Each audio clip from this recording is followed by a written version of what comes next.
저희들이 지금 리즈 한인교회라고 하는 믿음의 공동체 안에서 이렇게 신앙생활을 이렇게 하고 있습니다.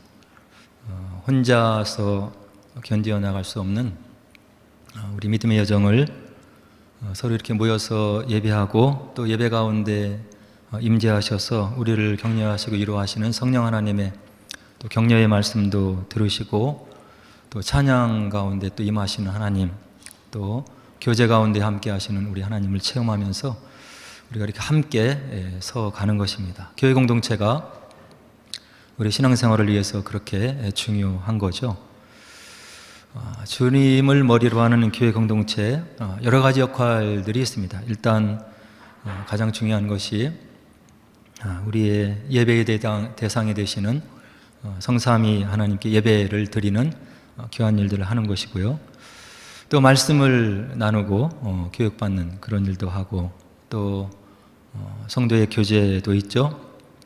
그리고 이제 주님의 가장 또 마음이 교회를 통해서 하시고자 원하시는 귀한 구제와 선교, 이런 일들을 교회 공동체를 통해서 이제 하는 것입니다. 저희 리즈 한인교회도 한마디로 우리 교회를 정의 내리라 하면 선교와 교제에 힘쓰는 교회라고 이렇게 할 수 있습니다. 리즈 지역에 거주하고 있는 여러 한인들, 그리고 이곳을 매년 찾아오는 유학생들, 우리가 주님의 마음으로 그들을 섬기고 또 이렇게 교제하고, 그리고 어렵고 힘든 일이 있을 때 서로 위로하는 그런 일들을 우리 교회가 이제 하는 거죠.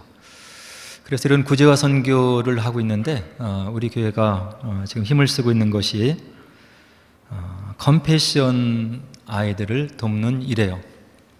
그래서 국제 컴패션 어린이 양육 기구를 통해서 현재 저희들이 10명의 아이들을 이렇게 매달 후원하고 있습니다. 저희들 스스로 생각하면 얼마 안 되는 거지만 그들 도움을 받는 학생들 입장에서는 인생이 바뀔 수 있는 그런 귀한 물질들인 거죠. 이제 저희들이 그동안 10명을 후원했는데 오늘 이제 2명을 더 결정을 하게 됩니다. 우리 청년들이 모여서 이제 2명을 더 결정을 해서 새로 한 해를 시작하는, 교회력으로 한 해를 시작하는 12월부터는 우리 교회에서 이제 12명의 아이들을 기도하면서 이렇게 후원하게 됩니다. 그래서 여러분들도 우리 교회가 힘쓰고 집중하고 그리고 하나님의 마음으로, 주님의 마음으로 또 성령의 눈길이 머무는 그런 사역이 무엇인지를 같이 이렇게 공유하시고 꼭 기도를 해주시면 좋을 것 같아요. 그래서 컴패션 국제기구 일전에 한번 간략하게 말씀드린 적이 있는데, 오늘은 조금 더 소상하게 이 컴패션 국제 어린이 양육 기구에 대해서 좀 소개를 해드리고 함께 마음을 모아가는 그런 일을 좀 했으면 좋겠습니다. 이 컴패션 국제 어린이 기구는 다른 것이 아니고 6.25 전쟁 기간에 전쟁의 포화의 잔해 속에서 고통당하고 있는 우리 한국 어린이들을 돕기 위해서 시작이 된 그런 국제 어린이 돕는 후원 아동 기구라는 것을 여러분들이 꼭 기억을 하셔야 됩니다. 시작은 1952년도 한국의 전쟁에 소용돌이가 골이 깊어갈 때, 그때 이제 시작이 된 거예요. 미국인 선교사이신 에버렛 스완슨 목사님이 한국에 이렇게 오셔서 전쟁통에 이렇게 보시면서 말씀을 전하시고 이제 복음을 전하시는데, 어느 날 새벽에 이렇게 나가보니까 엄청난 장면을 이 목사님이 목격을 하시는 거예요. 밤새 얼어 죽은 어린아이들이 쓰레기같이 취급을 받으면서 쓰레기를 치우는 트럭 위에 실려지는 것을 목도하고 이 목사님 마음이 이제 굉장한 충격을 받습니다. 그때 하나님께서 성령을 통해서 이 목사님에게 음성을 돌려주시는데 뭐라고 하시냐면, 너는 내 눈으로 지금 이 광경을 보았다. 이제 내가 무엇을 어떻게 할 것이냐. 이런 하나님의 천둥 같은 목소리를 마음으로 전해받은 목사님께서 미국으로 돌아가셔서 이제 모금운동을 펼치셨어요. 미국 전역을 돌아다니면서 한국이란 나라가 무엇이고 한국전쟁이 무엇이고 그 전쟁의 와중 가운데 한국에 있는 어린이들이 어떤 참상 참화를 겪으면서 비참한 상태에 있는지를 눈물로 호소하면서 모금을 이제 하게 됩니다. 그래서 이렇게 모아진 첫 기부금으로 지금의 삼척군 북평리에 첫 번째 보육원이 세워지게 돼요. 그래서 컴패션 운동이 이제 시작을 하게 된 거죠.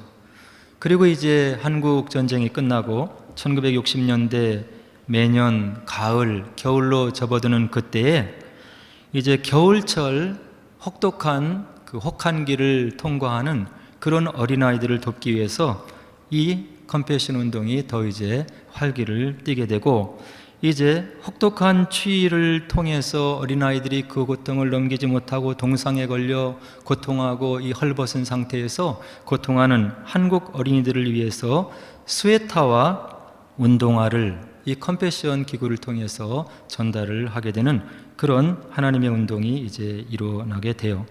그래서 꾸준히 이런 일들을 하다가 1974년에 들어서 이제는 전쟁을 통과하고 어려운 지경에 있었던 이 나라가 이제 이 나라를 이끌어갈 그런 리더들을 길러야 되지 않겠는가, 이런 생각들이 컴패션 기관 안에서 있어서 그때 당시에 중학교, 고등학교, 대학교 이 학생들 중에서 성적이 우수하고 좀 뛰어난 청명한 학생들을 각 기관장의 추천을 받아서 그들에게 장학금을 주어서 이제 그들이 교육을 받고 장차 한국 나라 민족을 위해서 기여할 수 있는 그런 리더들로 양성하는 일들을 이제 컴패션 기구에서 수행을 하게 돼요. 그리고 나서 이제 1993년도 도움을 이와 같이 받았던 한국이 이런 도움을 받는 수혜국에서 이제 재화가 되는 그런 일들이 이제 있게 됩니다. 88년 올림픽의 성공적인 개최를 해내고, 그리고 한강의 기적이라고 불리는 경제적인 기적적인 성장을 이루는 그런 것을 이 컴패션 국제기구에서 이제 생각을 하고 나서 이제는 너희들이 스스로 너희 어린아이들을 이렇게 도와주고 또 기르고 또 케어를 할 수 있지 않느냐, 이제는 너희들이 컴패션 수혜국에서 이제 졸업을 해도 되겠다 해서 93년도에 이 도움을 받는 위치가 이제 중단이 되게 됩니다. 그래서 1952년 10월에 창설된 이후로 1993년 3월까지 무려 41년 동안 우리나라의 그 어렵고 힘든 세월을 지나는 어린아이들 10만 명을 이 국제 컴패션 기구가 우리 어린아이들을 길러낸 거예요. 그래서 1:1로 자립이 가능한 성인으로 양육했고 83개의 시설을 통해서 연평균 약 9,000명 어린이를 위해서 약 4천만 달러 이상의 후원금을 국제 컴패션 기구를 통해서 우리의 부모님들이 바로 혜택을 받고 그분들이 성장을 해서 한국을 이끌어내는 그런 귀중한 씨앗이 됐다고 하는 것을 우리가 꼭 기억을 해야 되는 거예요. 그래서 1993년도에 컴패션에서 졸업을 한 우리나라가 이제 이 컴패션을 돕는 나라로 이제 등극을 하게 되는 거예요. 그래서 이 컴패션 국제 아동기구를 10번째로 후원하는 그런 수혜국, 도움을 받는 나라 위치에서 도움을 주는 나라로 변하는 첫 사례를 우리나라가 이제 하나님의 은혜 가운데 이루어내게 되는 것입니다. 그리고 나서 이제 이 국제 컴패션의 후원으로 이제 자라나서 영향력이 있는 한국의 리더가 된 이 사람들이 이 국제 컴패션의 문을 두드리고 나서 이제 이 국제 컴패션을 도와 나가는데 2003년 이후에 약 14만 명의 어린이들이 한국의 후원자들을 통해서 지금 양육을 받고 그들의 삶에 꿈을 꾸게 되는 그런 일들을 한국 컴패션을 통해서 지금 이루어 나가고 있는 거예요. 그리고 나서 이제 우리 한국 컴패션이 생각을 해보니까 이 북한이 또 마음이 아픈 그 아픈 손가락이잖아요. 그래서 북한에서 꿈을 이룬 어린이들에게 전인적인 양육을 제공하는 그런 것이 허용되는 때를 대비해서 이제 북한 컴패션 사역을 시작하면서 지금 준비하고 있는 귀한 어린이 국제기구 또 한국기구가 이 컴패션이라고 하는 그런 귀중한 하나님의 기구인 것입니다. 그래서 지금 현재 국제 컴패션을 통해서 도움을 받는 그런 현황을 보면 현재 전 세계 29개국 약 9만 명, 9만여 개의 교회와 함께 약 230만 명의 어린아이들이 지금 도움을 받고 꿈을 키우고 그들이 자라나고 있다고 한다는 이야기예요. 그래서 이와 같이 귀중한 일을 하나님의 이름으로 그리고 예수님의 사랑을 기억하면서 또 성령의 음성을 듣는 그런 하나님께서 주시는 음성에 반응을 하면서 사역을 감당해야 되는데 거기에 필요한 것이 물질이잖아요. 그러면 성경은 물질을 어떻게 이야기하고 있습니까? 이와 같은 귀중한 일을 하기 위해서 하나님께서 필요로 한 물질이 있는데 그 성경은 그 물질을 악한 것이라고 이야기를 하고 있는 것이 아니죠. 하나님께서 온 우주를 만물로 창조하시고 하나님께서 보시기에 좋았더라 이렇게 얘기하면서 물질 세계의 선한 면을 창세기가 우리들에게 분명히 이야기를 해주고 있는 거예요. 시간과 공간, 물질 세계에 살아가는 우리들에게 그 무엇보다도 필요한 물질, 이것이 선하고 좋았더라고 하나님께서 물질을 긍정적으로 이야기를 해주고 있다고 하는 이야기죠. 그러면서 성경은 또 뭐라고 얘기를 하냐면 이와 같이 필요하고 기묘하고 너희들의 삶을 위해서 중요한 물질이지만 물질에 대해서 탐욕을 갖는다든지 물질을 필요해서 집착을 하면 그것은 너희들에게 하등의 유익이 되지 않을 것을 하나님께서 또 경고로 우리들에게 들려주시는 귀중한 음성을 들을 수가 있는 거예요. 성경을 보니까 아까도 말씀드렸듯이 창세기 1장 온 우주 만물을 말씀으로 창조하시고 보시기에 좋았더라. 7번씩 하나님께서 물질 세계를 바라보면서 보시기에 좋았더라라고 분명히 얘기를 하시고 또 시편 24편 1절을 보니까 땅과 거기에 충만한 것과 세계와 그 가운데 사는 자들은 다 여호와의 것이로다. 이 땅에 있는 모든 물질 세계, 우리가 누리고 있는 모든 것들이 바로 여호와의 것임을 분명히 선포하는 시편 기자의 음성을 우리가 분명히 들을 수 있고요. 또 야고보 사도는 1장 17절에서 온갖 좋은 은사와 온전한 선물이 다 위로부터 빛들의 아버지께로부터 내려오나니, 우리가 분명히 성경을 통해서 알 수 있는 것은 무엇이냐면 우리가 누리고 있는 것, 우리가 가지고 있는 모든 것이 하나님의 은혜 가운데, 섭리 가운데, 경륜 가운데 우리에게 주어진 감사한 선물임을 우리가 기억해야 될 것을 성경 하나님의 말씀은 우리들에게 분명히 이야기를 해주고 있는 거예요. 이 하나님의 은혜를 생각하면서 저와 여러분들이 감사하고 또 감사하고 감사하는 삶을 살아야 되는 거죠.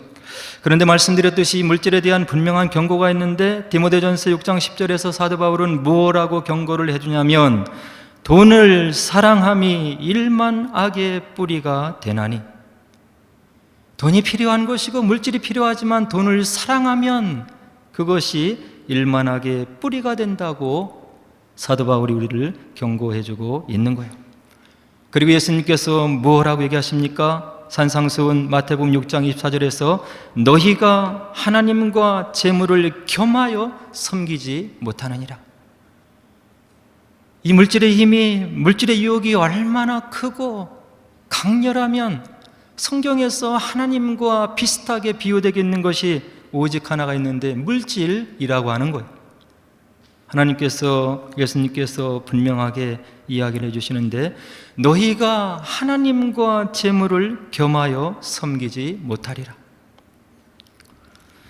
오늘 저와 여러분들이 함께 읽은 17절을 보면 하나님의 말씀은 우리들에게 무엇을 얘기해 주냐면 인자한 자는 자기의 영혼을 이롭게 하고, 어떻게 해야 인자하다는 소리를 들을 수 있습니까? 나의 시간을 희생해야 되고 내가 귀하게 여길 수밖에 없는 물질을 다른 사람을 위해서 써야 그 사람이 인자하다는 소리를 들을 수 있는 거예요. 말로만 아무리 내가 착하고 그리고 배를 배불리고 편하게 지내라고 얘기를 해도 그것은 빈소리라고 야고보 사도를 통해서 우리에게 이야기를 해주고 있는 거예요. 도움이 필요한 사람들에게 그 사람의 도움을 위해서 시간을 투자해야 되고, 그들이 실질적으로 요구하고 원하는, 또 필요로 하는 물질을 쉐어링할 수 있을 때, 나눌 수 있을 때 그것이 실질적인 도움이 된다고 야고보 사도가 그의 서신에서 우리들에게 알려주고 있는 거예요. 그리고 하나님께서 오늘 함께 읽은 본문에서 분명하게 하나님의 이름을 걸고 약속해 주시는데 24절에 뭐라고 합니까? 흩어 구제하여도 더욱 부하게 되는 일이 있나니 과도히 아껴도 가난하게 될 뿐이니라. 인생이 기른 게 아닌 거예요. 우리에게 선물로 주신 물질을 지혜롭게 기도하는 마음으로 사용하면 그 삶이 풍성해지는 거예요.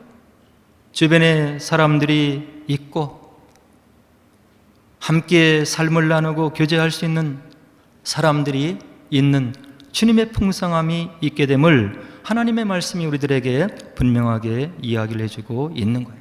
흩어 구제하여도 더욱 부하게 되는 일이 있나니 과도히 아껴도 가난하게 될 뿐이니라. 그리고 25절에서 뭐라고 합니까? 구제를 좋아하는 자는 풍족하여질 것이요 남을 윤택하게 하는 자는 자기도 윤택하여 지리라. 이것이 하나님의 말씀인 거예요. 성경에 기록된 여러 가지 하나님의 약속의 말씀, 성령의 은사로 우리가 삶 가운데 체험할 수 있는 하나님의 나라의 역사들, 그것만 진리가 아니고 이런 말씀도 하나님께서 하나님의 이름을 걸고 우리에게 약속으로 주신 하나님의 언약의 말씀임을 우리가 믿어야 되는 거예요. 이것이 총체적인 믿음인 거예요. 제일 쉬운 것은 말로 하는 것이고, 말로 하는 것보다 어려운 것은 시간을 투자하는 것이고, 시간을 투자하는 것보다 더 어려운 것은 물질을 깨어서 주변의 사람들을 섬기는 것이라고 하는 것을 하나님의 말씀은 우리들에게 이야기를 해주고 있는 거예요. 하나님을 예배하라, 경배하라, 하나님이 받으실 것이다, 이것도 하나님 말씀이고, 흩어 구제하라, 구제하기를 좋아하는 자는 풍족하여질 것이다, 남을 윤택하게 하는 자는 자기도 윤택하여질 것이다, 통일한 하나님의 언약의 말씀이라고 하는 이야기예요. 여러분들이 세계사 공부를 통해서 잘 알고 있는 위대한 알렉산더 대왕을 알고 계실 거예요. 기원전 3세기, 4세기에 수많은 정복 전쟁을 통해서 그때 당시에 모든 세계라고 하는 나라를 정복하고 이가 이제 귀국하는데 병이 걸려서 약관의 나이 31살, 32살에 이제 이 땅의 삶을 내려놓게 되었어요. 죽음을 목전에 둔 알렉산더 대왕이 주변에 측근에 있는 측근들에게 다음과 같은 세 가지를 부탁했다고 역사는 우리들에게 이야기를 해주고 있는 거예요. 첫째는 그동안 나를 옆에서 지근거리에서 내 병을 치료했던 의사들만이 내 관을 옮기도록 하라. 두 번째는 내 관이 무덤으로 옮겨질 때 나의 예정된 묘지로 가는 길 곁에 그동안 내가 모아놓은 재산들로 가득하게 진열하도록 하라. 마지막 세 번째 알렉산더 대왕의 소원은, 나의 세 번째이자 마지막 소원은 내 두 손이 관 밖으로 나와 있게 하라. 첫 번째 알렉산더 대왕의 소원은 무엇입니까?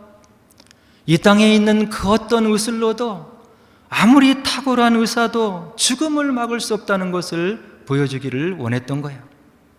내 의사들이, 나의 병을 지금까지 고쳤던 의사들이 내 관을 운구하도록 하라. 인간의 의술과 과학이 한계가 있음을 만백성이 보도록 하라. 두 번째 소원은 무엇입니까? 아무리 많은 물질을 모아놓은들 그것이 떠날 때는 아무 소용이 없음을 내가 만백성들이 알기를 원한다. 관 밖으로 나온 세 번째 소원은 무엇입니까? 그 물질을 내가 그렇게 애지중지하고 내 목숨과 땀을 기울여서 내가 모아놓았던 그 물질을 단 한 푼도 가져갈 수 없는 것이 인생임을 그의 마지막 가는 길에서 불과 32살의 약관의 나이, 그러나 대제국을 이루었고 헬레니즘의 토대를 놓았던 알렉산더 대왕의 마지막 세 번째 소원이었다고 하는 이야기예요. 우리는 이런 역사의 기록, 역사의 교훈을 새겨들을 줄 알아둬야 되는 거예요. 어떻게 살아야, 어떻게 내가 이 땅의 삶을 살아야 복된 삶인지, 풍요로운 삶인지, 하나님께서 나에게를 통해서 원하시는 삶인지를 이런 삶을 통해서 간접적으로 교훈을 얻어야 그게 지혜로운 삶이라고 하는 이야기예요. 우리나라 말의 속담에 부자가 3대를 못 간다는 그런 말이 있어요. 그런데 이런 속담이 생기기까지는 아마도 많은 사람들이 이것을 경험했기 때문에 그런 것이라고 생각이 되는 거예요. 그러나 우리나라 역사 속에서 경주의 최부자 집의 만석군 이야기가 전해져 내려오는 거예요. 3대를 못 가는 이 부자의 역사가, 이 최부자는 1600년에서 1900년 중반까지, 그리고 근대사까지 무려 300년 이상 400년 동안 12대를 내려오면서 만석군의 전통을 이어왔다고 그래요. 그래서 사람들이 이상히 여겨서 도대체 이 최부자 가문에는 무슨 가훈이 있는 것인지, 물질에 대한 그들의 생각이 무엇이었는지를 연구하고 이렇게 살펴봤더니 다음과 같은 기록들을 이 가훈에서 찾아보고 굉장히 놀랐다는 그런 역사의 기록이 남아 있습니다. 이 최부자의 가문의 첫 번째 가훈은 무엇이냐면, 재산은 1년에 1만석 이상을 절대로 모으지 말라. 이 얘기는 지나친 물질에 대한 욕심은 바로 이웃과 사회를 해치는 것이고 화를 부르는 일이기 때문에 1만석 이상이 되는 이유는 바로 사회와 어려운 사람들을 위해서 환원하라고 하는 그런 가훈의 의미였다고 그래요. 두 번째는 나그네를 후하게 대접하라. 나그네를 후하게 대접하라. 누가 와도 찾아와도 넉넉하게 대접해서 그 대접을 받는 사람이 푸근하고 노근한 마음을 갖고 가도록 하라. 덕을 베푸는 거예요. 세 번째는 흉년에는 남의 논밭을 절대로 매입하지 말라. 어려운 때, 목숨을 연명하기 어려운 때, 그때 남의 싼 값으로 나온 그런 밭을 매입하면 원성을 사는 것이고 늘려가는 재물을 결코 늘리는 것이 아닌 것이다. 네 번째, 가문의 며느리들이 시집을 오게 되면 3년 동안 무명옷을 입히도록 하라. 만석군의 집안, 부러울 곳이 없는 집안, 들어오면 누리고 호사를 누리고 그리고 중을 부리고 하는 그런 상태로 지내기가 쉬운 것이잖아요. 이렇게 호의호식하고 풍족한 가운데 자라면 그 마음이 어려운 사람을 헤아리는 그런 마음의 폭이 자랄 수가 없는 거예요. 그래서 며느리로 들어오는 사람들은 3년 동안 무명옷을 입으면서 어려운 사람들이 어떤 처지에 있는지, 그들의 고통이 무엇인지를 헤아리는 며느리들로 자라나서 그들의 마음이 넓어져서 그들 집안을 찾아오는 사람들을 대접하고 또 어려운 사람들을 헤아리는 그런 며느리들이 되도록 했다고 하는 이야기예요. 수요일날 청년의 성경 공부에서 잠시 나눴지만 요즘에 풍요 가운데 자란 우리 청년들은 이것을 명심해서 들어야 되는 거예요. 한 집안에 1명 아니면 2명, 금이야 옥이야, 여러분들을 귀중하게 생각하고 모든 것을 다 부모님이 대신해주고, 이런 상황에서는 여러분들의 마음이 우리 안에 갇힐 수밖에 없는 거예요.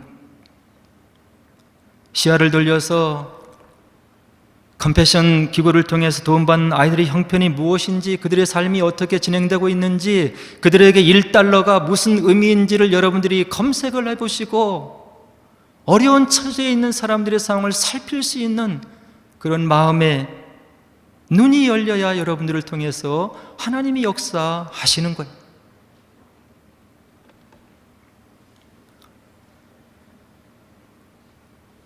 그리고 5번째는 사방 백리 안에 굶어 죽는 사람이 절대 없도록 하라.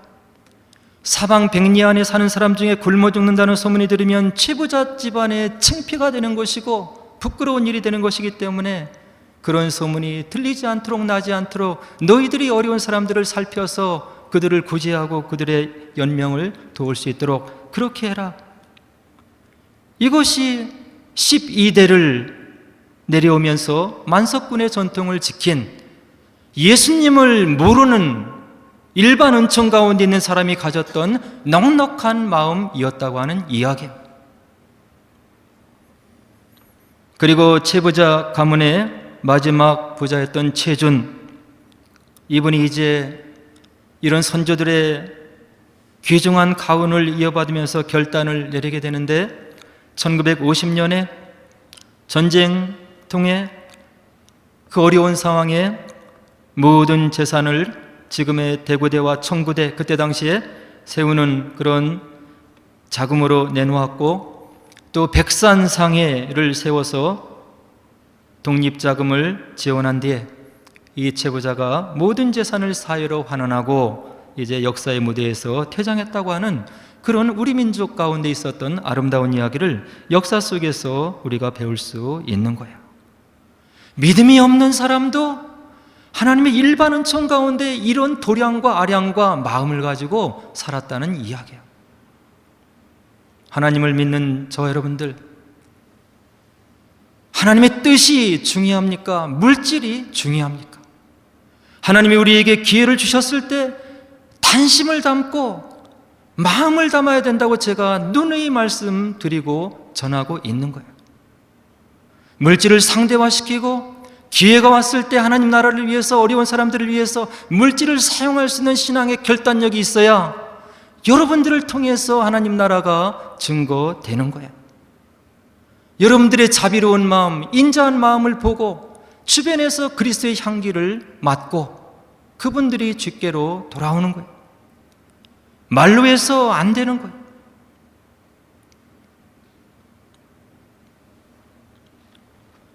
누가복음 12장 20절에 보면 하나님께서 우리에게 경고를 해주시는 거예요. 부자가 있었다. 양식을 모아드리는데 쌓을 곳이 없어서 창고를 짓고 내 영혼아 내가 누리고 이 땅에서 오래오래 살자. 그때 어리석은 부자에게 하나님이 음성을 들려주시는데 뭐라고 하냐면, 어리석은 자여 오늘 밤에 내 영혼을 도로 찾으리니 그러면 내 준비한 것이 누구의 것이 되겠느냐. 잠언서 기자는 9장 9절에서 내 헛된 평생의 모든 날, 곧 하나님이 해 아래에서 내게 주신 모든 헛된 날에 내가 사랑하는 아내와 함께 즐겁게 살지어다. 그것이 내가 평생에 해 아래에서 수고하고 얻은 내 몫이니라. 성경은 여러분들을 결코 수도사와 같이 살라고 말씀하고 있는 것이 아닌 거예요. 하나님 은혜 가운데 열심히 노력해서 여러분들이 노력해서 얻은 재물을 가지고 누리라고 얘기를 하고 있는 거예요. 누릴 기회가 됐을 때 사랑하는 아내와 남편과 자식들과 물질을 가지고 누려라. 그리고 여유가 있으면 하나님을 생각하고 그 물질을 남을 위해서 사용할 수 있는 그런 너희들이 되었으면 좋겠다는 것이 하나님의 말씀을 통해서 우리에게 주시는 하나님의 물질관이라고 하는 거예요. 우리가 어떻게 하나님의 나라를 위해서, 주변의 어려운 사람들을 위해서 우리의 물질을 깨서 헌신해 나갈 수 있을까요? 훈련이 필요한 거예요. 여러분들이 하나님을 위해서 드리지 않고 중심을 모아드리지 않으면서 어느 날 갑자기 나의 재산을 풀어서 하나님을 위해서 헌신할 것이라고 생각하는 것이 잘못인 거예요. 하나님을 위해서, 하나님의 사역을 위해서 하나님의 이름으로 선포되는 이 말씀이 가서 주변의 어려운 사람들을 살리게 하는 그 일을 위해서 여러분들의 물질을 깨고 훈련하고 습관이 되어서 그것이 내 몸에 체득이 되었을 때 주님을 위해서 위대한 결단이 생길 수 있는 거예요.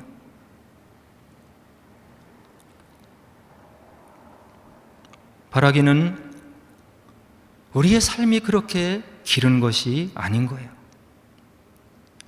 우리의 삶을 통해서 하나님의 뜻이 드러나야 되는데 하나님의 말씀을 하나님의 말씀으로 받으시고 우리가 하는 모든 것을 통해서 주님의 사랑이 흘러져 나가고 주변의 사람들이 저 사람은 예수 믿는 사람이고 저 사람을 바라보면 가까이 하고 싶고 저 사람을 바라보면 내가 무언가 담고 싶은 그런 향기가 흘러난 사람임을 느끼게 하는 것이 제자도의 삶인 거예요. 믿음으로 구원받고 행함이 없으면 그것은 죽은 믿음이라고 사도 야고보가 분명히 얘기를 해주고 있는 거예요. 주님의 크신 은혜를 느끼고 마음에 간직하고 있다면 그 사랑을 표현하고 전하는 그런 저와 여러분 되어서 주님 나라의 귀한 사랑을 전하시고 하나님 나라의 확장을 기대하는 귀한 성도 여러분 되기를 주의 이름으로 간절히 축원을 드립니다.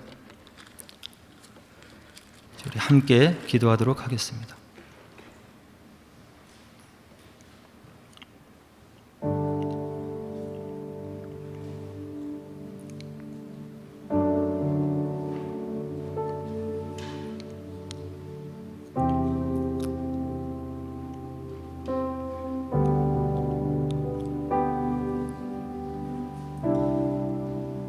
벌레와 같은 저희들을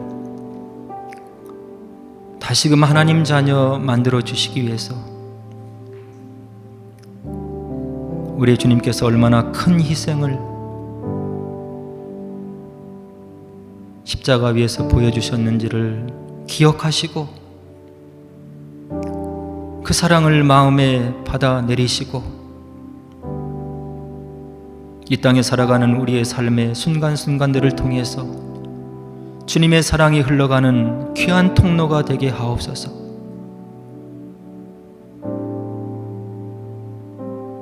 온 천하보다 귀중한 영생을 선물로 값없이 주셨는데 우리가 주님을 위해서 하는 조그마한 것들 가지고 높은 마음 갖지 않게 하옵소서.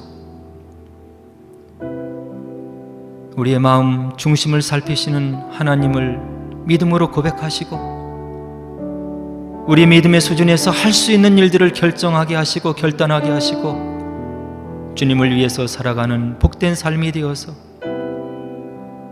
받는 것보다 주는 것이 더 복되었다고 하는 그 주님의 말씀을 삶 속에서 체험하시고 우리를 통해서 주변의 많은 사람들이 위로받는 복된 삶이 되게 하옵소서. 이 땅에 수많은 사람들이 고통 가운데 있는 그 현장을 눈으로 보게 하시고 우리의 삶을 잘 세워나갈 수 있도록 은혜 주시고 주님의 뜻을 이루어드리는 복된 주님의 제자들이 되게 하옵소서. 우리 함께 기도하도록 하겠습니다. 기도하겠습니다.